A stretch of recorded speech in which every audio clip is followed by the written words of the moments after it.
Today I'm going to be drawing a wave. Yes, for the first time in forever, this is me drawing a wave. And also, Fun Facts Phoenix will be giving you some facts about waves. Welcome back everyone, this is Mario and this is day 16 of the 30-day drawing challenge. What a pleasure knowing that we are halfway there already. Today is a feast, yes. Please take a look at this exquisite photograph of a wave. What a masterpiece. Mother Nature really blesses us sometimes with some fantastic architecture. Instant architecture. The two pictures that you see are just for inspiration, by the way. The real picture I'm drawing is from the book You Can Draw in 30 Days, and it's on lesson 16. As you know, I'm using Photoshop for drawing here, and I really appreciate your comments, guys. So keep them coming. So we have some nice comments with some tips like this one. I started drawing with the quick reference here with the directional points. These came in handy later, you'll see. Always remember to do a new layer. I started drawing a cylinder. This was similar from the day 15, the tube. It was already taking shape, but it looked a bit more like an unrolled carpet. Yeah, it just looked like a carpet. Not so cool. Okay, fact number 1. Waves are formed when the wind blows across the sea, transferring its energy to the water. So there I was, drawing my carpet. I mean my wave. More like a rolling pin. And then that line. As I told you, those directions came in handy a little bit later. So I used those directions to guide me as to where the lines that would stretch down from the wave would go. I kept looking at the picture every now and then, and I was like, wow, that's a pretty wave. Could I ever draw something like that? Fact number 2. The largest wave ever recorded by humans measured 1,720 feet, or 500 meters. It was triggered by an earthquake. It hit Alaska in 1958. And no, it was not on YouTube. I checked. And the foam, it was a little bit better on the left side than on the right side. You'll see what happened here in a minute, but it didn't get like much depth. I just wanted to make it like very pronounced, like a big wave that is really coming down on you and it's just gonna explode the whole thing. Well, it didn't get that effect, so I guess I just gotta keep trying. And yeah, that was the main mistake right there, where they meet, like the wave and the foam.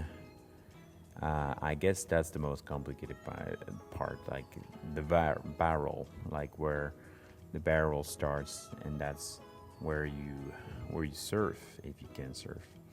Now I'm drawing the nuke and cranny, as you can see there, and I think that gives it a little bit of extra flair there. I really like the idea of the nuke and cranny.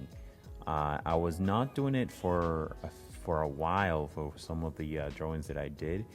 I got lazy, I must admit, but I realized that when I do that, yeah, it does create a little bit more 3D. So there you go. I'm using the cube again to see the directions, and with the cube this time, what I did is I drew lines that later will become the shadows in the wave itself. These did not pan out like super great, but it did give it a little effect, you'll see. So obviously those are directional lines just for reference. So I put them in a different layer with a lower opacity so I can see it. I'm curious if other people work in the same way. I guess they do. I've seen some references when they draw faces and they got like all weird shapes here and there. I'm not sure if it applies for a wave.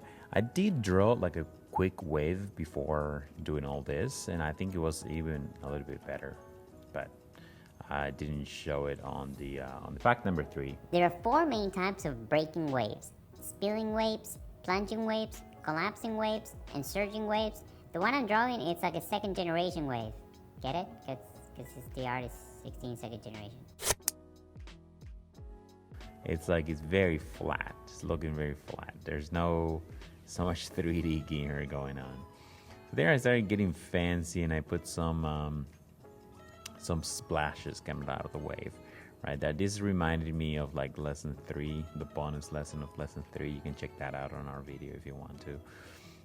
There were some things coming out of of the spheres. That was a really fun one, and I think the end result was okay.